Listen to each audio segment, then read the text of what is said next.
Hello everyone, welcome back to my channel and I hope that you're all doing very well. So in today's video we'll be discussing sixth part of the background reading, that is disability and domestic citizenship, voice, gender and the making of subject, written by Veena Das and Renu Adlakha।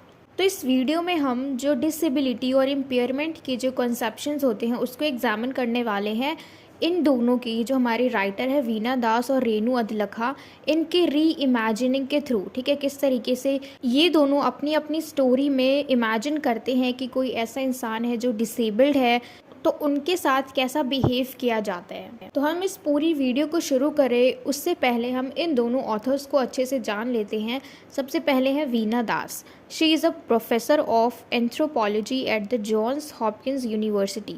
तो ये एक professor है anthropology, ठीक है, इसका मतलब होता है मनुष्य जाति का विज्ञान, यानी हम कह सकते हैं जो इंसान होते हैं, पीपल होते हैं, उनका साइंटिफिक डिस्क्रिप्शन, ठीक है।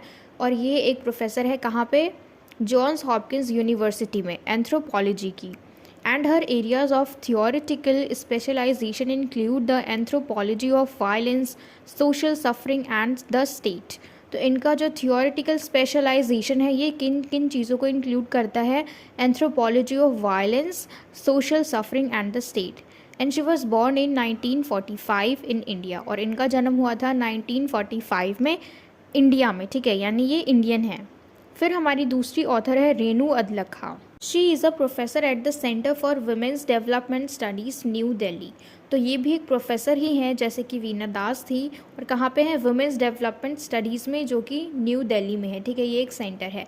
And her areas of specialisation include the sociology of medicine, mental illness, the psychiatrist profession, anthropology of infectious disease, bioethics and disability studies, ठीक है। तो इनके जो स्पेशलाइजेशन है उसमें ये सारी चीज़ें इंक्लूड होती हैं, ठीक है, जैसे साइकाइट्रिक प्रोफेशन और mental illness, anthropology of infectious disease, और बायोएथिक्स का मतलब होता है द स्टडी, जो भी पढ़ाई होती है ना एथिकल, सोशल और लीगल इश्यूज़ के बारे में, that arise in biomedicine and biomedical research. तो यहाँ तक तो हमने देखा हमारे दोनों ऑथर्स का इंट्रोडक्शन, ठीक है, इनको हमने जान लिया। अब हम चलते हैं हमारी इस पूरी वीडियो की तरफ, ठीक है। ये जो बैकग्राउंड रीडिंग है इसमें हम दो कहानी पढ़ेंगे, क्योंकि हमारे दो ऑथर हैं और इन दोनों ने अपने री इमेजिन के थ्रू, यानी इन्होंने दोबारा इमेजिन किया है एक ऐसे डिसेबल्ड पर्सन को जो कि पब्लिक बेस पे तो देखो वो लोग सफ़र करते ही हैं, जैसे लोग उनको देखते हैं, उनको देख के बातें बनाते हैं, उनसे दूर भागते हैं, उनके साथ खड़े नहीं रहना चाहते।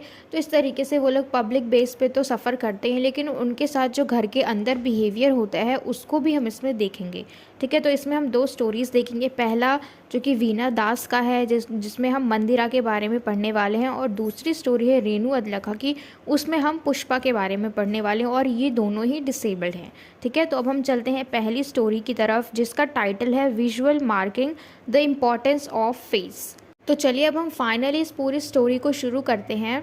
मंदिरा was born into a lower middle class Punjabi family who were uprooted from their Lahore home after India's 1947 partition।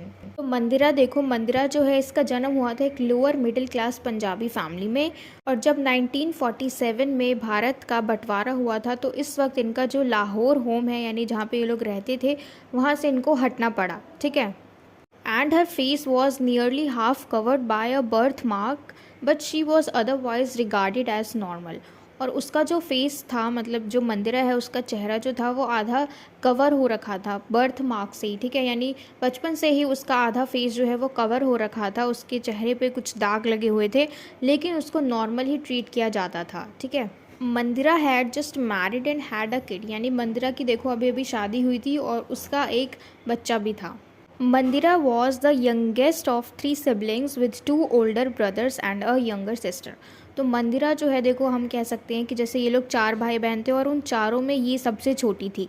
2 तो बड़े भाई थे, उसके बाद इसकी एक बड़ी सिस्टर थी, उसके बाद मंदिरा थी, ठीक है।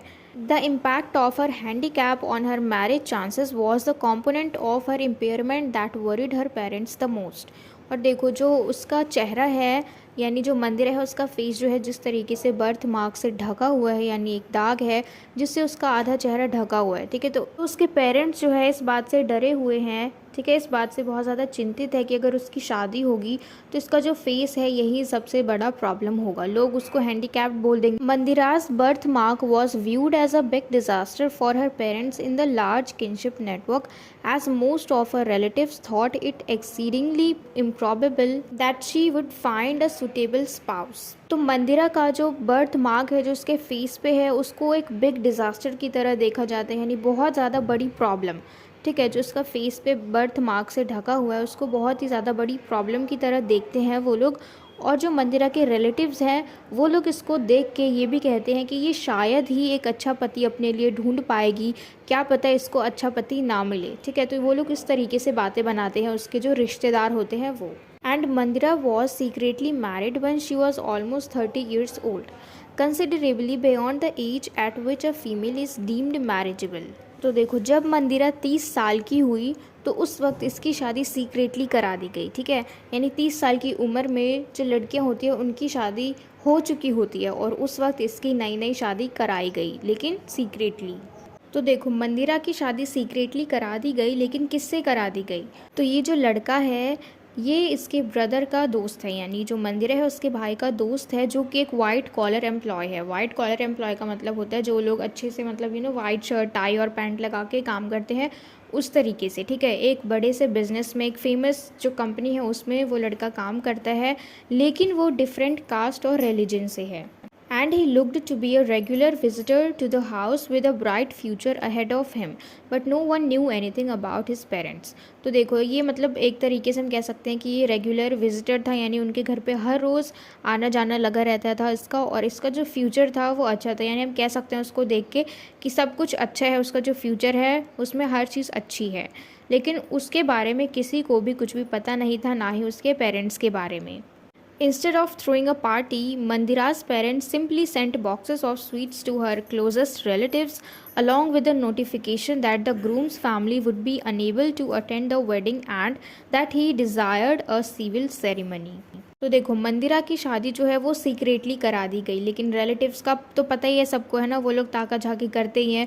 तो अगर उनको ना भी बताएं हम तो उनको कहीं ना कहीं से पता लग ही जाएगा, फिर वो लोग 10 बातें बनाते हैं। तो फिर इन्होंने क्या किया कि मंदिरा की शादी तो करा दी सीक्रेटली, और उनके घर पे मिठाई के डब्बे भिजवा दिए। जो भी उसके क्लोजेस्ट रिलेटिव थे, जो भी उसके पास के रिश्तेदार थे, उनके घर पे इन्होंने मिठाई के डब्बे भिजवा दिए instead of throwing a party. यानी अगर वो लोग पार्टी करते तो उसमें सारे लोग शामिल होते, तो ऐसा ना करके उन्होंने सेपरेटली सबके घर पे मिठाई के डब्बे भिजवा दिए, और साथ में एक और नोट भी भेज दिया कि जो ग्रूम है, जो लड़का है, उसकी फैमिली जो है वो वेडिंग को अटेंड नहीं कर सकती है, और वो चाहते हैं कि ये एक सिविल सेरेमनी हो। यानी इसमें रस्मों के साथ जो शादी है वो नहीं की जाती है, नॉर्मल की जाती है। ठीक है, जैसे कोर्ट मैरिज करते हैं ना हम, नॉर्मली एकदम से हो जाती है इस तरीके से। And the marriage turn out to be success both by community standards and for the couple. और ये जो मैरिज है ये सक्सेस साबित हुई, यानी अच्छी साबित हुई इनकी शादी दोनों तरीके से, जो कम्युनिटी स्टैंडर्ड्स है यानी जो बाहर लोग होते हैं उनके हिसाब से भी, और इन दोनों कपल के लिए भी। Mandira was maybe free for the first time in her life from the constant sensation of apologising for her presence. तो देखो, यहाँ पे जो मंदिरा है अगर वो कहीं जाती है बाहर, ऐसा क्यों कहा गया कि वो पहली बार अपनी ज़िंदगी में फ्री हुई फ्रॉम द कॉन्स्टेंट सेंसेशन, क्योंकि अगर वो कहीं जाती है तो लोग उसको देख के उसके फेस के बारे में बातें बनाते हैं, जिस तरीके से वो ऑकवर्ड सी फील करती है, यानी एम्बैरस हो जाती है अपने बारे में ही लोगों से सुन के, क्योंकि अगर कोई कितना भी धीरे बोले नाम तो इंसान सुन ही लेता है। तो इस तरीके से जब भी वो कहीं जाती है, जो उसका प्रेजेंस है वो उसको बहुत ज़्यादा तकलीफ़ देता है अगर लोगों के सामने वो आ जाती है, किसी को दिख जाती है, क्योंकि लोग फिर बोलना शुरू कर देते हैं, अजीब तरीके से देखना शुरू कर देते हैं। लेकिन इस टाइम क्योंकि इसकी शादी में कोई भी नहीं आया, ठीक है, यानी कोई पार्टी नहीं हुई, बहुत सारे लोग नहीं आए, रिश्तेदार नहीं आए, और इसको इस बार किसी का सामना नहीं करना पड़ा, तो इस टाइम ये अपनी लाइफ में पहली बार फ्री समझती है खुद को। And her spouse died abruptly 5 years after their marriage owing to a myocardial infarction। तो अब देखो, अचानक से इसका जो हस्बैंड होता है उसकी, इन दोनों की शादी के 5 साल बाद अचानक से उसकी मौत हो जाती है। कैसे? Myocardial infarction. इसका मतलब है कि जब हमारा हार्ट जो होता है, हमारे हार्ट के मसल्स में जब ऑक्सीजन जाना बहुत मुश्किल हो जाता है, ऑक्सीजन नहीं जाता, तब ऐसा होता है, और इसकी वजह से इसके हस्बैंड की मृत्यु हो जाती है, उसकी डेथ हो जाती है। ठीक है, and Mandira's life change dramatically once she became a widow, और इसकी ज़िंदगी जो है वो पूरी बदल जाती है जैसे ही ये विडो बनती है, यानी जब ये विधवा हो जाती है। And her late husband's mother, who had previously been separated from her son, encouraged her to travel to Hyderabad, where the grandson could claim the rights to his ancestral land over time. और जो मंदिरा का husband है, उसकी शादी होने से पहले ही वो अपनी मदर से सेपरेट हो गया था, यानी अलग हो गया था। और मंदिरा की जो मदर इन लॉ है वो इसको हैदराबाद आने के लिए इनकरेज करती है और कहती है कि जो उनका ग्रैंडसन है वो अपनी ज़मीन ले सके, यानी अपने हिस्से की जो ज़मीन है, उसके जो एंसेस्ट्रल लैंड है वो ले सके। तो मंदिरा की कहानी जो है ये यहीं पे ख़त्म हो जाती है। And the author wondered how much of the parents ability to defy traditional marriage and kinship norms as manifested in the strategies they used to find a suitable husband for their daughter. तो जो author है हमारी वीना दास, वो क्या कहती हैं कि जो एबिलिटी है पेरेंट्स के अंदर कि वो ट्रेडिशनल मैरिज का डिसरिगार्ड करती है और जो किनशिप नॉर्म्स हैं यानी जो इक्वालिटी होती है उसका डिसरिगार्ड करती है, और किस तरीके से उन्होंने अपनी बेटी के लिए एक अच्छा हस्बैंड ढूंढने की स्ट्रैटेजी को इसमें शो किया है। यानी देखो, उन्होंने एकदम से पार्टी थ्रो नहीं की, यानी बिल्कुल कम लोगों के साथ अपनी बेटी की शादी करा दी, सिविल सेरेमनी, और यानी उन्होंने इस तरीके से किया कि कोई भी लोग आ ना पाए, ना उनकी बेटी को देख पाए, ना दो चार बातें कर पाए। ठीक है, तो इस तरीके से जो मंदिरा के पेरेंट्स से उन्होंने उसकी शादी करवाई। और उन्होंने ऐसा क्यों किया कि अपनी बेटी की शादी बिल्कुल नॉर्मल तरीके से की, किसी को बुलाया नहीं, इनवाइट नहीं किया, रिलेटिव्स को भी नहीं बुलाया, क्योंकि उसका सिर्फ एक ही बड़ा रीज़न है, उनकी बेटी मंदिरा, क्योंकि उसके फेस पे जो बर्थ मार्क है जिसकी वजह से उसका आधा फेस जो है वो ढका हुआ है, उसको लोग देख के बातें बनाते हैं। अगर मान लो उसकी शादी में जो मंदिरा के पेरेंट्स हैं सारे रिश्तेदारों को बुलाते, लोगों को बुलाते, फिर वो लोग कहते कि इसको इतना अच्छा लड़का कहाँ से मिल गया, मतलब लोग बातें बनाते हैं ना कि ये देखो कैसी है इसका हस्बैंड, देखो कितना अच्छा है इसका हस्बैंड, तो अनलकी है जो इसको ऐसी लड़की मिली। मतलब किसी भी तरीके की बातें, इन सारी चीज़ों को अवॉइड करने के लिए मंदिरा के पेरेंट्स ने उसकी शादी बिल्कुल प्राइवेट बेस पे कराई, और उसके बाद सबके घर मिठाइयाँ भेज के उन्होंने सारी चीज़ को सॉल्व कर दिया बिल्कुल ईजीली। ठीक है, तो ये तो थी हमारी पहली कहानी जो वीना दास ने लिखी थी, उन्होंने रीइमेजिन करी इस पूरी कहानी को, ठीक है, मंदिरा की। अब हम चलते हैं दूसरी स्टोरी पे जो कि रेनू अदलखा ने लिखी है, जिसका टॉपिक है मैडनेस एंड बिलोंगिंग, जिसका मतलब है पागलपन और अपनापन। तो इससे पहले वाली स्टोरी में जो हमारी प्रोटैगनिस्ट थी उसका नाम था मंदिरा, और इस वाली स्टोरी में जो हमारी प्रोटैगनिस्ट है उसका नाम है पुष्पा, जो कि एक पागलपन से सफ़र करती है। ठीक, तो चलिए अब हम इसकी कहानी को शुरू करते हैं। Pushpa was diagnosed with chronic schizophrenia, undifferentiated kind, and confined to the Lady Harding Medical College mental unit. तो देखो, पुष्पा जो है she is diagnosed with chronic schizophrenia, इसका मतलब है एक तरीके का पागलपन, मेंटल इलनेस। ये बहुत ही ज़्यादा सीरियस मेंटल हेल्थ डिसऑर्डर होते हैं जिसमें कि लोग जो हैं वो रियलिटी को बताते हैं लेकिन एबनॉर्मली, ये रियल चीज़ों को बताते हैं, जो चीज़ें हो रही होती है उसको बताते हैं, उसको इंटरप्रेट करते हैं, लेकिन एबनॉर्मली, नॉर्मल तरीके से नहीं बताते। क्योंकि देखो यहाँ पे हम देख सकते हैं कि मेंटल इलनेस है तो कुछ ना कुछ तो डिफरेंस होगा मेंटल में और जो लोग मेंटल नहीं है उनमें। ठीक है, तो क्योंकि ये एक मेंटल डिसऑर्डर है, बहुत ही ज़्यादा सीरियस मेंटल डिसऑर्डर है, तो इसमें ये लोग सच बात बताते हैं लेकिन एबनॉर्मली, जिस पे कोई यकीन ना करे लेकिन वो बात सच हो। And she is confined to the lady Hardinge medical college mental unit, और ये वहीं तक सीमित है, मतलब ये वहीं पे अभी एडमिट हो रखी है, ये एक तरीके से हॉस्पिटल है। ठीक है, and the hospital wards are designed not on the basis of patient privacy but rather as places where family members and the medical establishment are expected to work together to help the people recover to the point that he or she may be discharged। ये hospital देखो किस तरीके से बनाया गया है कि ये हॉस्पिटल जो है इसमें सिर्फ जो पेशेंट है उसकी प्राइवेसी को ध्यान में नहीं रखा गया है। यहाँ पे क्या होता है कि पूरी फैमिली मेम्बर जो पेशेंट है, यानी अगर यहाँ पे पुष्पा है ये पेशेंट की तरह यहाँ पे एडमिट है तो इसकी पूरी फैमिली मेम्बर भी इसके साथ रह सकते हैं, यानी पेशेंट जो है उसके पूरी फैमिली मेम्बर रह सकते हैं। यहाँ पे उनकी सिर्फ प्राइवेसी को लेके हम नहीं चलेंगे। ठीक है, ये हॉस्पिटल है इस तरीके से बनाया गया है कि पेशेंट के अलावा वहाँ पे उनकी फैमिली भी रह सकती है, और ऐसा एक्सपेक्ट करते हैं कि सारे लोग एक साथ काम करेंगे और ये सारे लोग तब तक उस पेशेंट के साथ रहेंगे, उनके फैमिली मेम्बर्स, जब तक कि वो डिस्चार्ज ना हो जाए, यानी जब तक कि वो हॉस्पिटल से ठीक होकर निकल ना जाए, तब तक उनके फैमिली मेम्बर्स उनके साथ रह सकते हैं। No female patient can be admitted to Lady Harding Medical Center unless she is accompanied by a female attendant.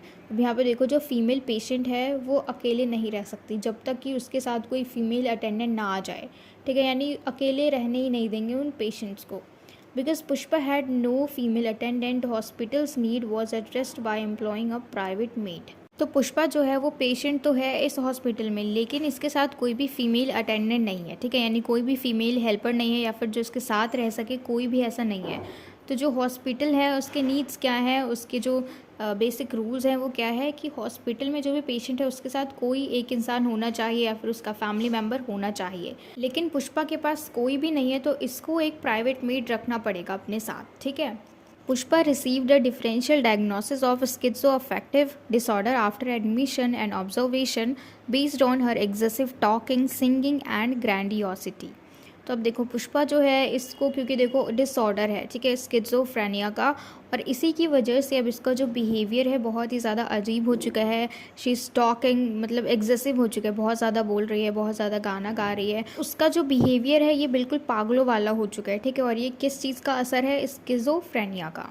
And not doing domestic chores and not observing personal hygiene for the previous 6 years were two of the symptoms indicated in the medical file. अब देखो ये कुछ भी domestic course यानी कुछ भी घरेलू काम नहीं करती है, ना ही कुछ अपना पर्सनल हाइजीन रखती है, यानी नहाना धोना ब्रश करना, मतलब ऐसी सारी चीज़ें. और ये ऐसा 6 सालों से होता आ रहा है, ठीक है. और यही सारी चीज़ें जो हैं, यही सारे सिम्टम्स इसकी मेडिकल फाइल में लिखे गए हैं. Pushpa was 34 years old when she was admitted to the hospital and she had been living with her husband and her widow mother-in-law. तो अब देखो जब इसको एडमिट किया गया था हॉस्पिटल में तो पुष्पा सिर्फ 34 साल की थी और ये अपने हस्बैंड और अपनी विडोड मदर इन लॉ के साथ रह रही थी, ठीक है. And she had been married for 12 years but had never given birth to a child. और इसको देखो शादी हुई, इसकी शादीशुदा ज़िंदगी जो है उसको 12 साल हो गए, लेकिन आज तक इसने किसी भी बच्चे को जन्म नहीं दिया. Her parents were both dead and her sole sibling a brother resided in a nearby little town with his wife. तो देखो पुष्पा जो है इसके मदर फादर दोनों ही नहीं है, दोनों ही इस दुनिया से गुजर चुके हैं और उसका एक भाई है, सिबलिंग ब्रदर है उसका, जो कि उसी के पास वाले गांव में रहता है अपनी वाइफ के साथ. Pushpa was claimed to have shredded her husband clothes, thrown home items into the street and once departed without altering anybody when she was transported to the hospital for admittance. और देखो Pushpa was claimed to have shredded her husband clothes, यानी ऐसा माना जाता था कि पुष्पा जो है वो अपने हस्बैंड के कपड़े फाड़ देती है और घर की चीज़ें जो हैं उनको गली में फेंक देती है. और एक बार जब उसको लेके जाया जा रहा था हॉस्पिटल में एडमिट कराने के लिए तो उस वक्त वो किसी को बिना कुछ बताए वहाँ से चली गई थी. And she had been unable to sleep the night before her admission to the hospital. और ये देखो रात में सो नहीं पा रही थी जब इसको हॉस्पिटल के लिए अगले दिन जाना था, ठीक है. And she was clothed in a grey coloured men's kurta pyjama with a sari top peeking out from below. तो देखो इसने किस तरीके से कपड़े पहने हुए थे. जो मेन कुर्ता होता है वो इसने ग्रे कलर का मेन कुर्ता पहना हुआ था, नीचे पजामा विद अ साड़ी, उसके साथ इसने साड़ी भी पहन रखी थी. मतलब जो भी इसका ड्रेस सेंस था वो शो कर रहा था इसकी मेंटल इलनेस को, ठीक है. Her pale face was framed by an unevenly clipped crew cut of grazing strands and a thin but unmistakable growth of grey hair grew on her top lip and chin. तो यहाँ पे इसका देखो appearance बताया गया है कि उसका जो फेस था वो पूरा पीला पड़ चुका था और अनइवन जो टोन होता है ना, मतलब कहीं पे स्किन जो है साफ़ लगती है, कहीं पे स्किन गंदी सी लगती है, तो उस तरीके से इसका चेहरा हो रखा था. और इसके फेस पे यानी जो इसके लिप है, अपर वाला लिप, वहाँ पे और चिन पे इसके ग्रे कलर के बाल उगाए थे, ठीक है. तो इस तरीके से ये दिख रही थी. Pushpa's harsh demeanor, abrasive tone of voice, and lack of reverence, as well as her appearance, stood in stark contrast to the unobstructiveness and lack of self-effacement expected of a woman in public areas. तो देखो पुष्पा का जो harsh behaviour था और उसका abrasive tone of voice जिस तरीके से वो बोल रही थी, और उसका लैक ऑफ रेवरेंस यानी श्रद्धा में उसकी जो भावना है वो बहुत कम है, एंड हर अपीयरेंस। तो ये सारी चीज़ें जो है ये सब मतलब ऐसा शो कर रही थी कि जो सोसाइटी है वो एक वुमेन से इस तरीके से एक्सपेक्ट नहीं करती है जैसे उसको करना चाहिए, क्योंकि पुष्पा जो है इसका पूरा बिहेवियर, इसका पूरा अपीयरेंस बिल्कुल अलग था। ठीक है, वो बिल्कुल भी मैच नहीं कर रहा था कि जैसा लोग किसी एक वुमेन से एक्सपेक्ट करते हैं ये वैसी बिल्कुल भी नहीं थी, उससे बिल्कुल अपोजिट था इसका पूरा बिहेवियर। ठीक है, and her husband's sexual prowess and infidelities challenged the norm of female subservience in a space made public by a combination of hospital practices, such as allowing relatives of patients to stay in the wards or corridors, and the manner in which the patients or her relatives' voices are articulated within it. तो देखो, पुष्पा का जो husband है वो उसके ऊपर physical assault करता है, लेकिन वो कुछ बोल नहीं सकती। क्यों? क्योंकि जो रूल बनाए गए हैं, जो स्पेस बनाया गया है पब्लिकली, जो हॉस्पिटल में वो रहती है वहाँ पे उसके रिलेटिव्स भी आ सकते हैं, और अगर वो कुछ बोलती है अपने बचाव के लिए, फिर कुछ भी बोलती है अपने हस्बैंड के अगेंस्ट कि उसके साथ ये सब होता है, जो उसका हस्बैंड है वो फिजिकल असॉल्ट करता है, ये सारी चीज़ें जब वो बताती है तो कोई भी उसकी बातों पे विश्वास नहीं करता। क्यों? क्योंकि सब उसको क्या समझते हैं, इंसेन, पागल, की वो कुछ भी बोलती है। और देखो यहाँ पे फ्रीडम भी नहीं है जहाँ पे ये रहती है, जिस हॉस्पिटल में ये रहती है वहाँ ये अकेले नहीं रह सकती, उसके साथ कोई ना कोई फीमेल अटेंडेंट होना ही चाहिए, उसका हेल्पर होना चाहिए, अगर हेल्पर नहीं है तो कोई भी फैमिली मेम्बर होना चाहिए। लेकिन कोई ऐसा इंसान अगर वो सच बोलता है, देखो हमने देखा था ना कि वो सच बोलता है लेकिन एब नॉर्मल तरीके से, तो ये सच बोल रही है लेकिन सारे लोग इसको एब नॉर्मल समझते हैं, इसको पागल समझते हैं। ऐसे माहौल में, इतने तनाव में ये उन लोगों के साथ ही रहती है, ये उन लोगों के आसपास ही रहती है जो इसके ऊपर विश्वास नहीं करते। अगर ये सच भी बोलती है तो इसकी बातों को ये लोग सुन के अनसुना कर देते हैं। तो ऐसे माहौल में रहती है ये जहाँ पे इसको फ्रीडम भी नहीं है किसी चीज़ की। तो देखो, बाहर वाले लोगों के लिए तो इसका बिहेवियर, इसका अपीयरेंस देख के ही बाहर वाले लोग समझ जाते हैं कि इसके साथ कुछ गलत है। ठीक है, यानी something is wrong with her, may be she is insane, कुछ भी। ठीक है, बाहर वाले तो कुछ भी अज्यूम कर लेते हैं, तो बाहर वाले के लिए इसको अपनाना बहुत मुश्किल है। लेकिन जब ये घर में रहती है अपनी फैमिली के साथ और इसके फैमिली वाले लोग इसके ऊपर विश्वास नहीं करते हैं, तो वो चीज़ अलग हो जाती है। बाहर वालों को छोड़ दो, लेकिन घर वाले लोग जब अपना साथ ना दे तो फिर वो चीज़ अलग हो जाती है, और वही चीज़ पुष्पा के साथ है। जो हमारा आर्टिकल है इसका टाइटल ही है डिसेबिलिटी एंड डोमेस्टिक सिटीजनशिप। तो देखो, सिटीजनशिप का क्या मतलब होता है, नागरिकता, कि अगर कोई इंसान किसी जगह पे रहते तो उसको वहाँ की नागरिकता, वहाँ का सिटीजनशिप मिलता है। लेकिन हमारी ऑथर क्या कहती हैं, citizenship according to the writers is done as type of connection to both the state and the home realm. यानी स्टेट तो ठीक है, और इसके साथ साथ होम, जहाँ पे हम रहते हैं, जो हमारा घर है, हमारा क्षेत्र है, वहाँ पे भी हमें सिटीजनशिप मिलनी चाहिए। अब देखो, अगर क्योंकि जो सिटीजनशिप है वो हमें क्या करते हैं, जहाँ पे हम रहते हैं वहाँ पे हम वोट दे सकते हैं। ठीक है, हम पब्लिक ऑफिस को होल्ड कर सकते हैं, सोशल सिक्योरिटी मिलती है, उसके बाद हेल्थ सर्विस, पब्लिक एजुकेशन और परमानेंट रेजिडेंसी, यहाँ यानी हम वहाँ पे परमानेंट रह सकते हैं, टू ओन लैंड। तो ये सारी चीज़ें हम कब कर सकते हैं, जब हमारे पास सिटीजनशिप हो। ठीक है, तो चलो ये तो हो गया हमारा बाहर का सिटीजनशिप। उसके बाद हम देखें, अगर घर की बात करें, अगर हम होम रिल्म की बात करें, तो क्योंकि देखो सिटीजनशिप में हमें हर चीज़ करने का फ्रीडम है, हम कुछ भी कर सकते हैं। ठीक है, हम एजुकेशन भी ले सकते हैं, वहाँ पे हम परमानेंट रह भी सकते हैं, ज़मीन भी खरीद सकते हैं, यानी हम कुछ भी करने के लिए फ्री हैं। हमारी जो फ्रीडम है वो हमारे पास है, हमारे जो राइट्स हैं वो हमारे पास है। लेकिन अगर हम पुष्पा की बात करें तो इसके पास कुछ भी राइट्स नहीं है, अगर वो घर में है तब भी उसकी बात नहीं मानी जा रही है। ठीक है, तो इसीलिए हमारा ये टाइटल है डिसेबिलिटी एंड डोमेस्टिक सिटीजनशिप, कि बाहर की सिटीजनशिप तो हमें मिल गई, हम जिस देश में रहते हैं, लेकिन जब हम घर की बात करें तो वहाँ पे हम फ्री होके नहीं रह सकते, जैसा हम चाहते हैं हम वैसा रह ही नहीं सकते। इस आर्टिकल में हमने 2 स्टोरीज पढ़ी जिसमें 2 ऑथर्स थे, यानी वीना दास और रेनू अदलखा। ठीक है, और इन दोनों के ही अलग अलग स्टोरीज थे। वीना दास में थी मंदिरा और रेनू अदलखा में थी पुष्पा। ठीक है, ये दोनों प्रोटैगनिस्ट हैं, और मुझे पूरी उम्मीद है कि आपको इनकी स्टोरीज़ अच्छे से समझ में आ गई हो, सब चीज़ अच्छे से क्लियर हो गया हो, और कोई भी डाउट ना रहे हो। And if so then please let me know in the comment box if you like this video, and share it with your friends as well so that they can get help from it. And don't forget to subscribe my channel. Until we meet in the next video, keep learning.